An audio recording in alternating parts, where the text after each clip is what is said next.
Mylimos Kauno kloakos. Hario Počobuto filmas.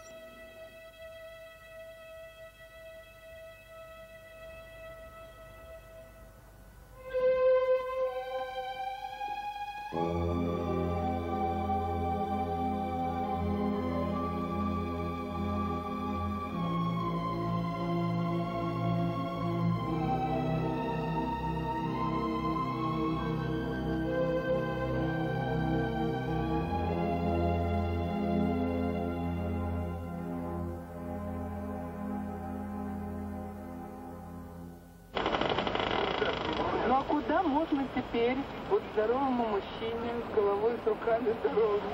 Лопатой только. Если хочет человек работать, он все работает. Проблем в этом нет.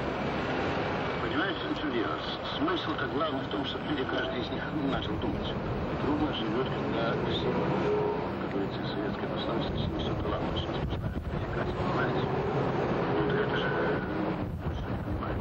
Видишь, человек, в том числе менеджер, инженер, больше не будет, значит, он не будет знать, они имеют какие-то акции. Вот в этом департаменте фирмы тоже, да?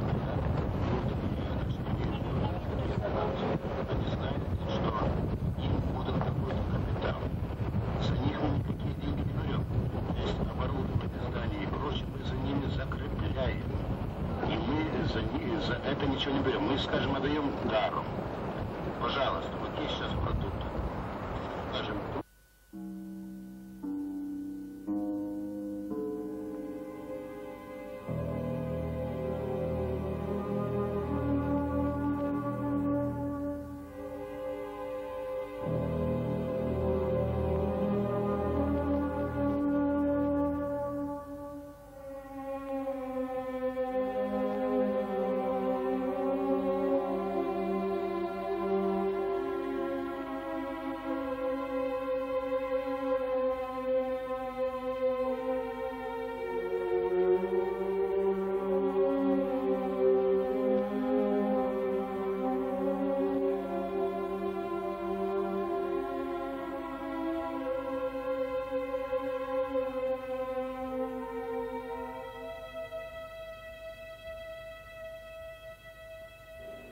Šančiai, geras toks rajonas.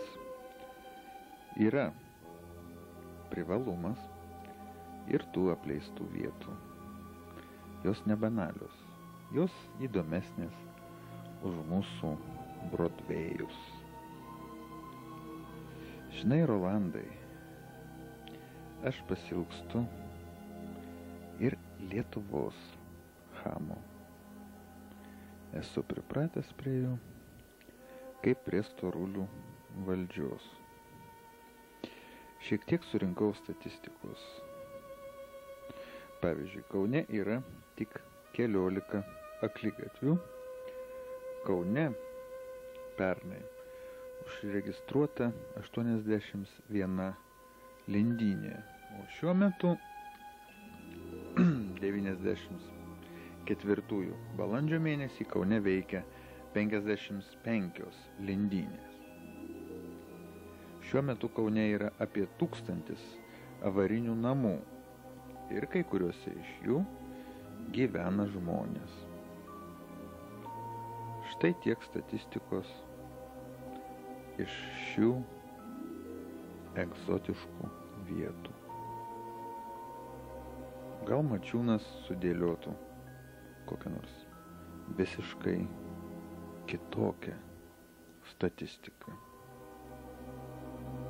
Gal jis parašytų opusą apie tai, kad, pavyzdžiui, Kaune yra 24 000 išdaužytų langų, 51 457 suskilusios mūrinės sienos, 178 104 kiauri stogai, vidutiniškai 80% savininkų nesiskundžia.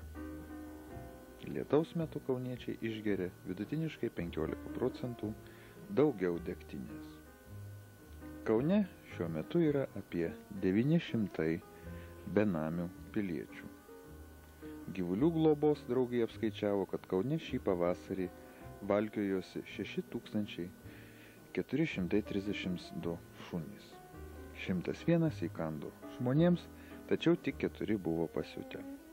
Vieną šunį šungaudžiai nušovė, bet senamiesčio bobutės puolė mušti šungaudžius, todėl ši valymo operacija buvo nutraukta.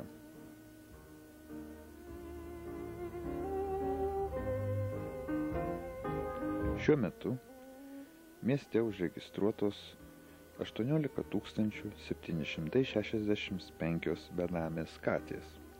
Kadangi jos naikina žiurkes ir peles, nutarta kačių neliesti. Taigi Kaunas yra tarp 1000 labiausiai pasaulyje apleistų miestų. Ir pasaulinė speciali etinė mentalinė tarnyba nustatė, kad Kaunas, neskaitant Turkmėnijos miestų, yra neskoningiausiai apsirengusiųjų miestas. O Tarptautinė muzikologų sąjunga paskyrė pirmą vietą Kaunui kaip miestui, kuriame nuolat skamba prasčiausia muzika pasaulyje. Įrodžius pastarąjį faktą, tarptautiniam arbitrui ir užfiksavus kokiuose nors dokumentuose būtų galima patekti į Gineso rekordų knygą. Žiūrint visų kuriozų, kauniečiai labiausiai myli savo miestą ir yra išdidžiausi piliečiai Europoje.